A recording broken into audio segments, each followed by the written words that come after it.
This from your mailbag. I'm interesting. It's a very interesting question. Do you think the Browns will be able to keep all of their top 3 cornerbacks?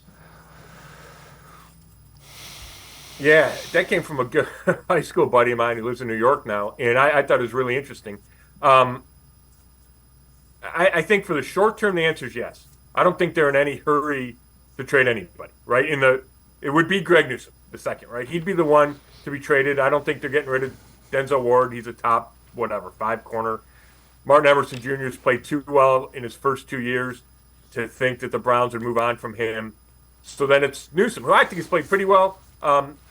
Played well, maybe not great. Had a tough game against Denver last year, but it's still been good.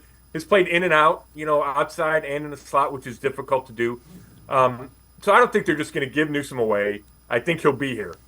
And I think he'll be here for next year, too, because the contract, this year it's only 2 point something, I think, million. And then if they pick up the 5th-year option, which I would expect them to do, it's like 13.7 for 2025. But then you have a decision to make because he would be up for an extension. Martin Emerson Jr. would be done with his rookie contract. And I just don't think you can pay 3 corners $20 million a year. I just don't think it just doesn't fit in any kind of salary structure, any kind of salary cap structure.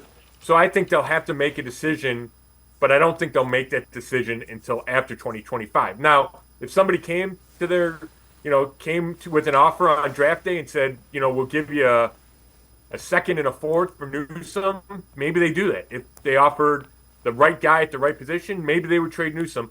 But I just don't think there's any pressing reason to do that. And they really value corners. So I think they'll hang on to the threesome as long as they can. Yeah, there's no need to do it until, like you said, you got to pay 3 guys $20 million because of where they're at.